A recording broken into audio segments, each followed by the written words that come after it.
Yo, welcome back to KA MMA. I'm Khalil Deal, Mandio. and we are KA MMA about to talk about UFC 314. We're back, and it is going to be a hell of a card, and it's uh, Volkanovski versus Diego Lopez. In Miami, baby. In Miami, Alexander Volkanovski versus Diego Lopez. I think it's going to be a hell of a main card. A hell of a main event. And we're going to talk about our early predictions for the prelims. And we'll start off by talking about who's in the prelims. But first, we just got to recap last week, me and Andy O going 6-6. And unfortunately, that was really horrible. We definitely didn't do as well as we wanted to. Joe Anderson, Brito, people like Luis Garul, and of course, not to forget the parlay buster, Vanessa Demopoulos. So those three really fucked us over. Otherwise, we would have been 9-3. Dog of the week hit though with Reese McKee. So Yeah, uh, and the brother ticket hit also. So we were getting some good quality picks in there. All right, so let's talk about the early predictions for UFC 314. We got Nora Cornhole against Haley Cohen for the first fight. Then we got Tresean Gore against Marco Tulio. Sumaderji versus Mitch Raposo. Cedric Dumas against Michael Oleksiejczuk. Darren Elkins against Julian Erosa. Chase Hooper against Jim Miller. Verna Jandaroba against Zhao Nanyan, and the main event of the prelims, we got Dan Ige versus Sean Woodson. So let's start it off with the first fight here of Nora Cornhole versus Haley Cohen. Andio, let's set it off here. Who you got in this one? yeah, so this one here, I'm gonna have to go with Nora Cornhole here. I think she's just a better fighter. She looks like a better fighter in there. And I think her shots are she wants to put some pain on you with her shots.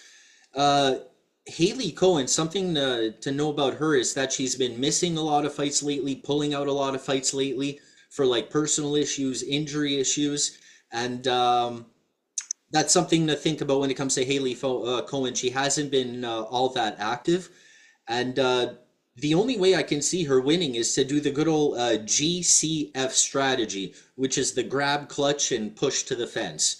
And if she's going to win, it's going to be the most boring fight ever. But if Cornhole wins, it should be a little more exciting. And not that it's going to be an exciting fight if Cornhole wins, but yeah, we're going with Cornhole here. All right, yeah, I'm in agreement, man. I'm going with Nora Cornhole. I think she's the better fighter out of the two. Nora Cornhole, her only two losses came against Jacqueline Cavalcanti. She fought Jacqueline Cavalcanti a long time ago and then just recently and lost a split decision. It was very close. And I liked the way she fought in that fight. She looks very good on the feet, very good striking. Pushes forward, has good power in her shots, punches very straight, good hooks and good straight punches. She does also have a submission in her back pocket, so she could grapple if she needs to. I like the fact that she's beaten pretty decent fighters like Jocelyn Edwards when she made her UFC debut.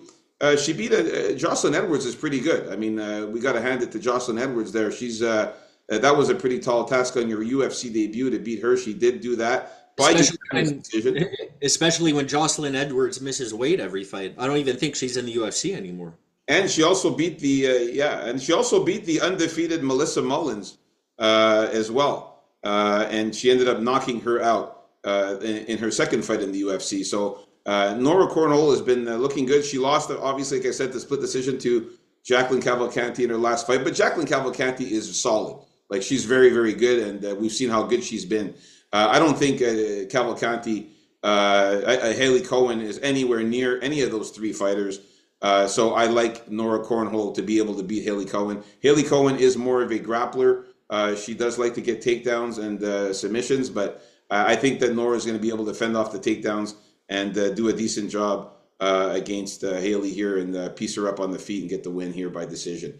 All right, let's move on up to the next fight of the prelims. We got Tresean Gore against Marco Tulio.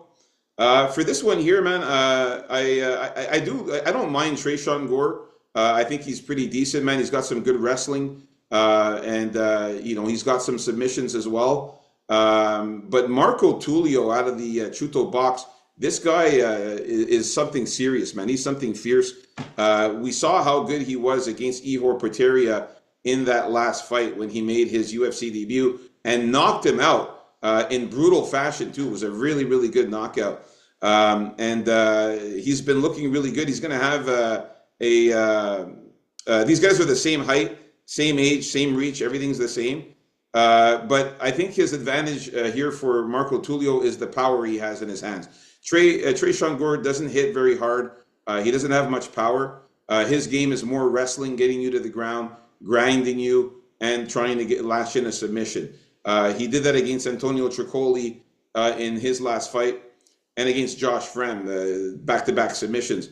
But he did lose to Cody Brundage by knockout, and also lost to Brian Battle by unanimous decision. And I think that Marco Tullio is going to be the better guy on the feet, is going to land more strikes and more powerful strikes.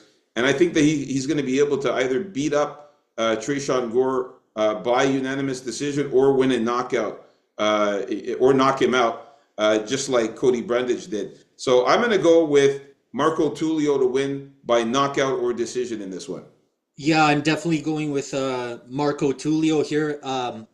I just don't think Tresean Gore is capable of beating good quality guys. And even the fights he's won, man, they were sloppy looking. And I think Tullio's very solid. Man, he has great striking, great power. And yeah, I think he's going to be able to fend off those takedowns that Gore has. And another thing with Gore, he doesn't throw enough. He's a lot more patient than you'd like to see. And I don't think patience is the way to go with Tullio, because he's going to be able to get the more precise shots and hurt Gore a lot quicker than Gore will be able to hurt him. So give me Tullio by knockout.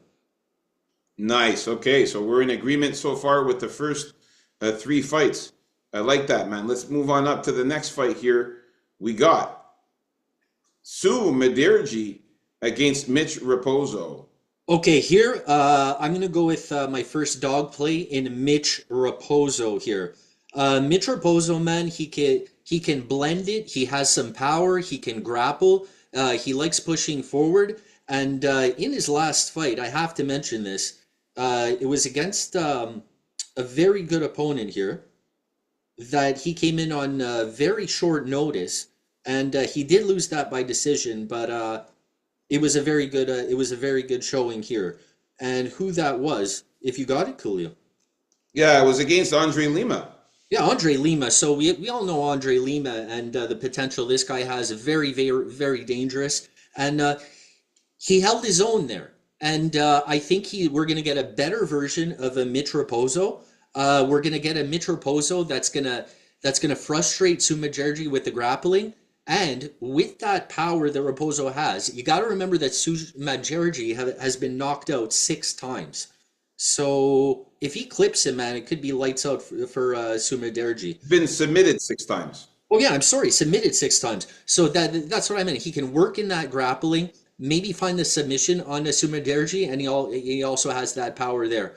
Not that Sumajerji is that bad, but man, he's 16-7, and those losses come from somewhere. So I look for a rebound win from Raposi here.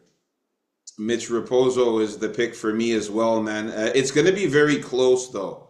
Yeah, I mean, it should be a good fight, actually. I think this fight is going to be closer than it seems here, because Sumar Jerji, he's not bad. The thing is that he really sucks on the ground. Like, he's very susceptible to submissions when he gets taken down. And he's battling a 3-fight losing streak. He's right now literally fighting for his job here, Sue Maderji. 3 losses in a row, a very bad look. Matt Schnell, which was the first loss by submission. Then he got submitted by Tim Elliott, and then lost a unanimous decision to Charles Johnson. So he hasn't been looking good as of late. He's going to be the 3 inch. He's going to be 3 inches taller than Mitch Raposo, but Mitch Raposo at 5'5", most of his opponents are taller than I, him.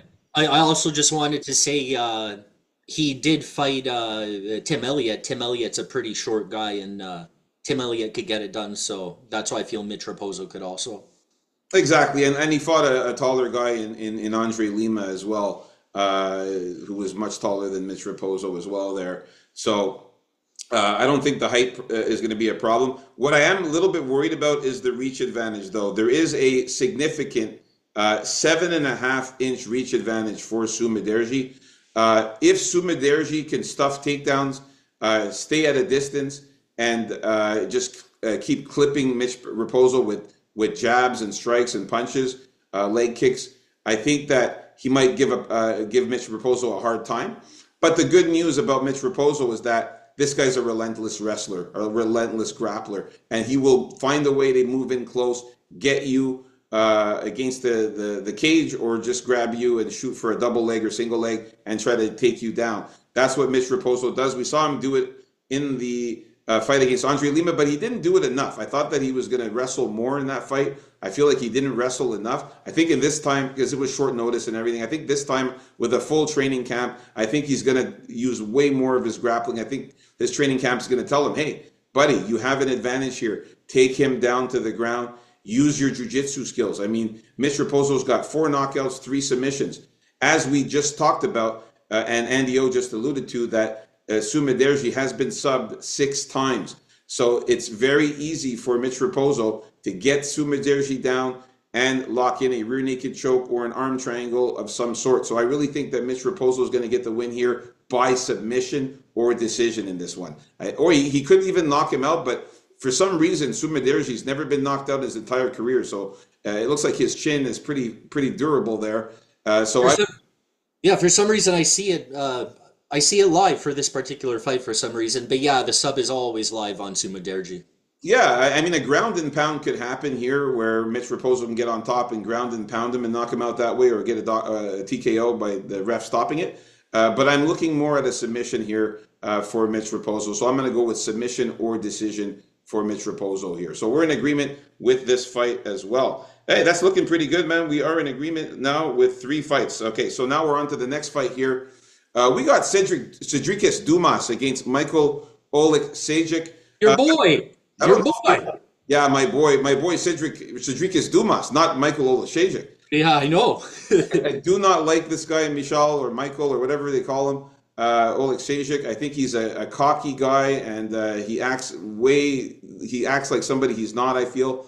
Are you talking about Cedriques or No, Mikhail Oleksiejczuk. He's a very cocky guy and acts like somebody he's not. Every time I see him fight, he thinks he's like a superstar or something. The only time I saw him acting like someone he's not was when he fought at light heavyweight for some reason for the most of his career. Yeah, well, I just don't like his face. But anyways, I'm going to be going with Cedriques Dumas in this one. And the reason why, number one, Michael Oleksiejczuk has lost 4 of his last 5 fights, okay? We're talking losses to Caio Baralho, who was able to get a submission rear naked choke on him. So just keep that in mind, okay? A grappler. Then he lost also to Michel Pereira by submission. He was able to latch in a rear naked choke. Also, Kevin Holland was able to submit Michael Oleksiejczuk. That's the fight where Kevin Holland got that armbar and fucking Michel Oleksiejczuk didn't want to tap out. His fucking arm was practically broken, and he didn't want to tap out because he tried to be a tough guy, as I'm saying. I like to say it that Holland said Oleksiejczuk tapped out, and the ref agreed with him because he didn't tap out. When we saw the fight, you saw that his arm was pretty fucking bent, man. Like, it looked like it was about to snap there. But, tough as he is, Michel Oleksiejczuk didn't want to tap out, didn't want to tap because his pride, he thinks he's too good to tap. And then after that, losing a unanimous decision to Shara Magomedov there in his life. So, the only fight that he's won as of late was Chitty Bang Bang No Jaquani, where he got a knockout ground and pound, which was very shocking that he was able to beat a guy like that but lose to everybody else in that fight. So what I like about this one here, Cedriques Dumas is going to be 3 inches taller. He's also going to have a 5-inch reach advantage. Now, that's going to be significant because Cedric Dumas is going to be able to use that reach advantage to stay at a decent distance, not to get hit by those hard punches from Michal Oleksiejczuk. Another thing, Cedric Dumas has grappling. He does have a ground game. We've seen him use his ground game, and he did that when he submitted. Actually, he didn't get the submission, but he almost submitted. What was his name? Fuck. Cody Brundage.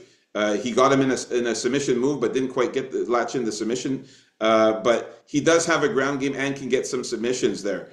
And I think that he's going to use that against Michael Oleksiejczuk. He's going to take him down, get him on the ground, use his ground and pound, or latch in a sub. Now, just like the fight that we talked about before with Sumiderji, Michael Oleksiejczuk's been subbed 6 times as well out of his 9 losses. So 6 times he's been submitted. He is susceptible to submissions. I think that Cedric Dumas will be able to latch in a sub here. I'm going to go with Cedric Dumas to win by knockout or submission. I think he finishes Michael Oleksiejczuk and gets him out of there.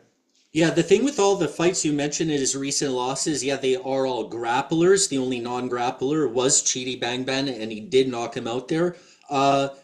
He really belonged at this weight class his whole career, and he doesn't seem to have to struggle to get there, which is the strange thing, because like he looks the same as he did, 20 pounds heavier is like, that's what light heavyweight's supposed to be. But with me here, I never had faith in Cedric Dumas against a good competition, UFC caliber competition. You could say he has some grappling, but I don't think it's good enough. It's not on caliber as the guys who beat Michal Oleksiejczuk. I think Oleksiejczuk smokes this guy on the feet. And here is the wild card I will share, is that for this training camp, Michel here is a card-carrying member of the Fighting Nerds. I don't care if he's with the Fighting Nerds. I don't care if he's with Chuto Box. I don't care what camp he's with. He's not winning this fight here, man. So I'm going to say he's going to, they know, hey, Mikel, your weakness is your grappling. Let's shore that up a little bit. I think it doesn't take much to shore up to like prevent Cedricus from doing his thing. Because Cedricus had a hard time, man, with Dennis Talulin. He had a hard time with Abu Azatar. He still won those 2 fights, though. He still beat those guys by unanimous decision on top of it. So I say Oleksiejczuk's going to surprise him with some striking, man, and real powerful, great boxing. Cedric Dumas, man, is going to prove again that I don't think he belongs at the UFC level yet. Prove us wrong, Dumas. But I'm calling Oleksiejczuk by knockout. All right, man. Listen, I'm just going to say one thing. Those losses come from somewhere with Michal Oleksiejczuk. 9 losses and 19 wins there. Like I said, 6 come from submissions. Now, people are really underestimating Cedric Dumas because of a couple of losses. The first loss was against Josh Frem. The guy was making his UFC debut, man. His UFC debut against Josh Frem. He fell into a tricky submission there. He got guillotined. It wasn't his fault. He made a bad decision there. The other loss was against a giant in Nursultan Rizoboyev, who ended up knocking him out. This guy was a giant at 6 foot, whatever he is, 6'6" or something. Huge guy. A crazy guy that's from Kazakhstan, and ended up beating him. But Cedric Dumas is still pretty good, man. Especially the like you said, he did beat Dennis Talulin, he did beat Abu Azatar, and he did beat Cody Brundage. Cody Brundage is a tough motherfucker. Well, I said he scraped by them, but yeah, he beat him.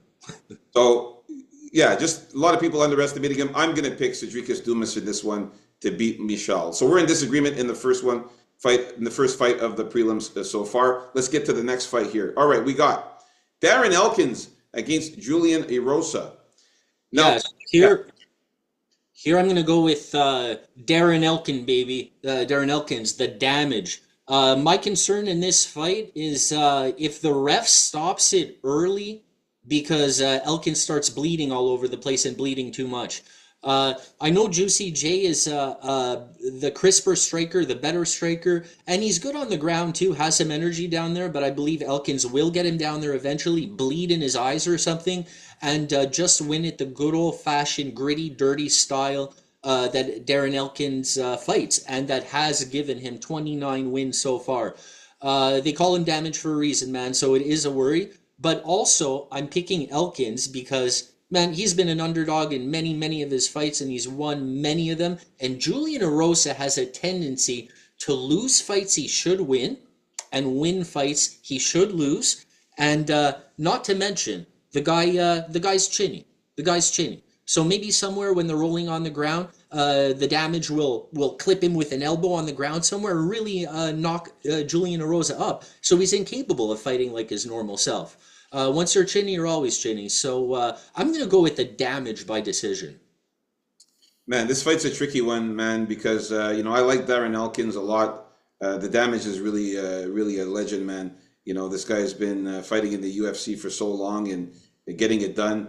Julian Erosa, though, look, if you look at these guys' records, man, he's also got 30 wins, 11 losses. So these guys have both fought a lot.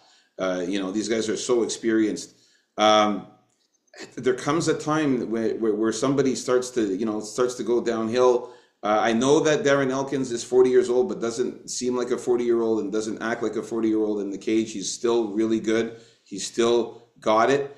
But I still feel like Julian Erosa can get this one done. I just feel like it's a bad matchup for Darren Elkins in the sense that Julian Erosa, I think he's just a more powerful striker. I think he's got more damaging shots.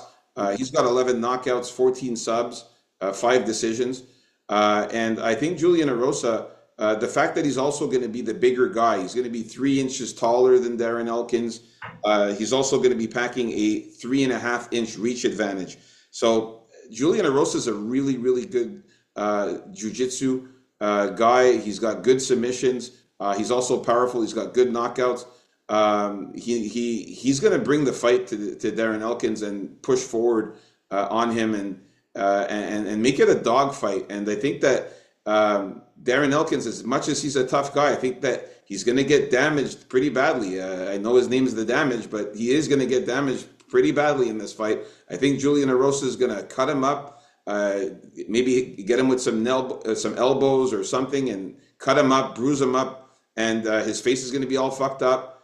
And if Julian Erosa doesn't finish him by knockout or sub, the ref is going to stop it at some point in this fight. That's why I'm going for Julian Erosa to get the win by knockout or submission in this one. But it's going to be a close fight. And again, Darren Elkins is a solid dog. Who's the dog in this one, actually? Is it Darren Elkins? Yeah, I will be. Yeah, Elkins, but he's been dropping in value, believe it or not. Yeah, I'm probably going to end up putting a sprinkle on Darren Elkins anyways, but the pick is going to be Julian Erosa here by KO or submission. Let's get to the next fight here. All right, we got Jim Miller against Chase Hooper. In this one, man, again, we all love Jim Miller. The guy's a legend, of course. Always been amazing. We thought that he was going to retire not too long ago, and he ended up sticking around. But I think this fight here is the passing of the torch, where Jim Miller is literally passing the torch on to Chase Hooper here. We're talking a 16-year age difference between the two. 25-year-old Chase Hooper, 41-year-old Jim Miller.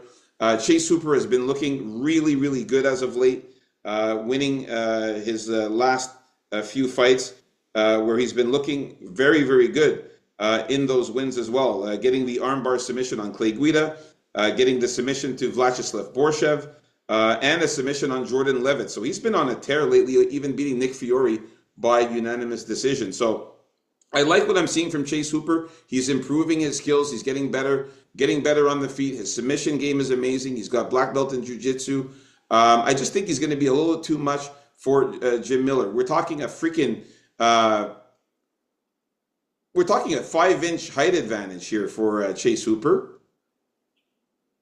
And also a significant 3-inch reach advantage for Chase Hooper here. So with those things, I got to go with Chase Hooper, man. The younger guy, the up-and-coming guy, the guy who's, just in his prime. Jim Miller is almost out the door in retirement. And the passing of the torch here, I think it's Chase Hooper's time here to move up the rankings and get further into the division here. I'm going with Chase Hooper by submission or KO. Yeah, I think Jim Miller is just going to be overmatched here once Chase Hooper gets him onto the ground, because Chase Hooper makes you work, man, when you're down there, and always looking for a different position to get you into trouble, and it's nonstop. And unless Jim Miller gets like an early guillotine at the beginning, I think that would be the chance for him. Because the later this fight gets, the more Chase Hooper is going to work him out. Chase Hooper has been looking better and better.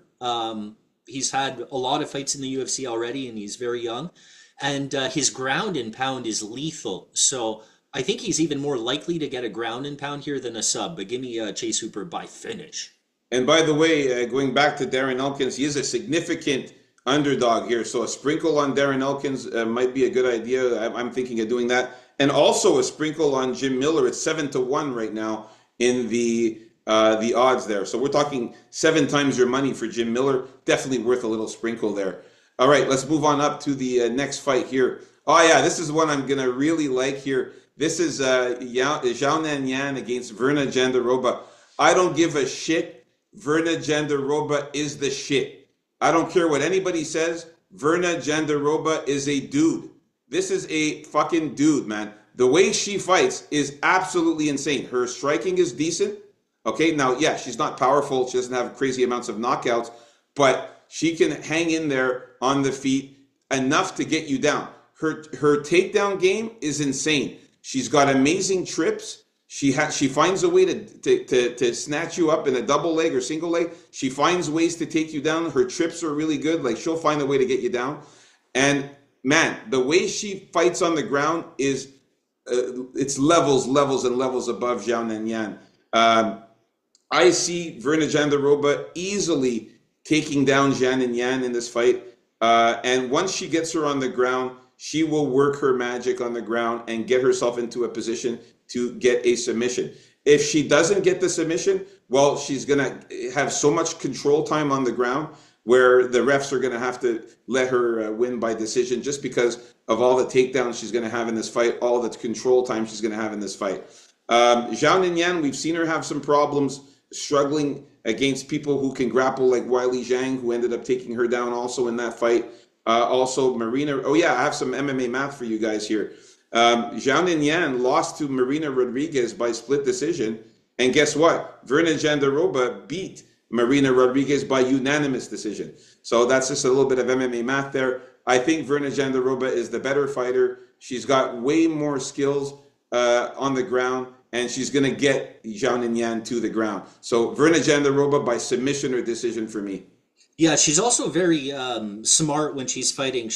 Her striking's there to get her in a position to get you down and then work you over on the ground. So yeah, Weili Zhang, really good striker, definitely a better striker than Jandiroba.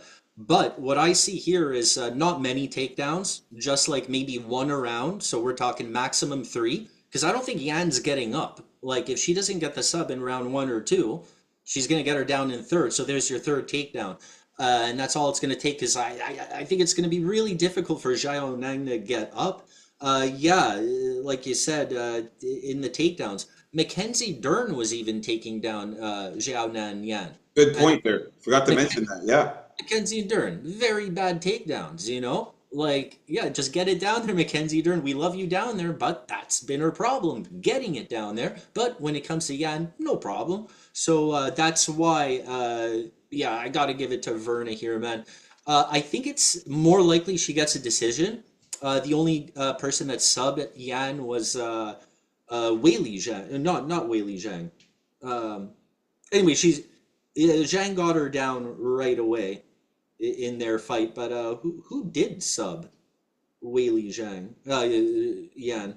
Anyway, the point is she only got subbed once, and I think it's going to be more of a matter of just control time and winning the decision that way for Jandiroba. But Yeah.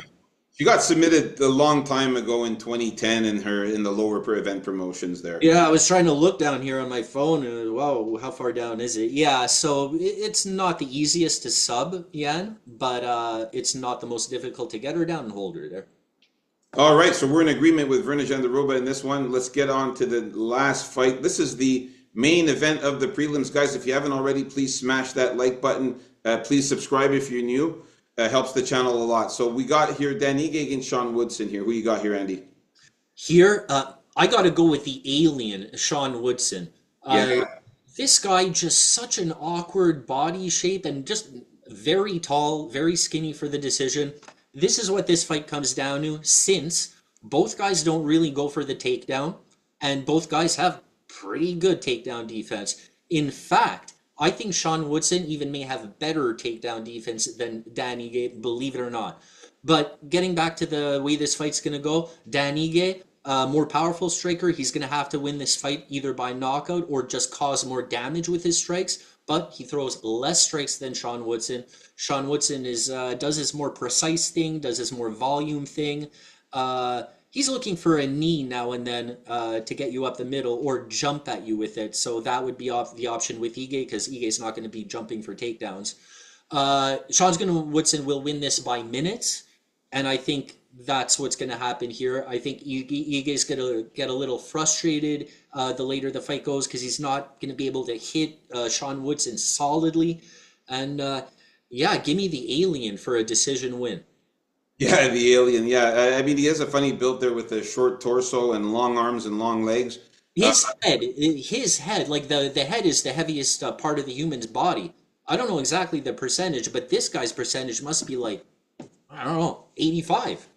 Anyways, just to make this quick here, because we gotta move on to the main card soon here. But just to make this quickly here, I like Sean Woodson. This is very important. 7-inch height advantage, 7-inch reach advantage.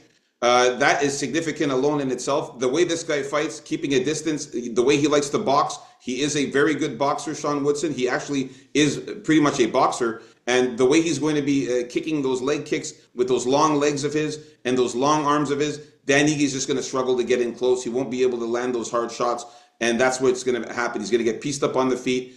Sean Woodson's going to piece him up with a lot of striking, a lot of punches and kicks. Dan Ige hasn't looked good in his last few fights, losing to top-notch guys, of course, in Lerone Murphy and Diego Lopez. Bryce Mitchell also was able to beat him. But again, Sean Woodson this is just a very bad matchup for Dan Ige. And I think Dan Ige is even coming in on short notice here. So I like Sean Woodson to get the win here by knockout or decision. So there you have it, folks. Our early predictions for the prelims. Me and Andy O, I think, only disagreeing on what, 2 fights? Yeah, 2, I think. Yeah, only 2 fights in this out of 8. That's pretty good. So like and subscribe, folks. Stay tuned for the main card coming up next. Peace out, folks. KA MMA. Let's get it.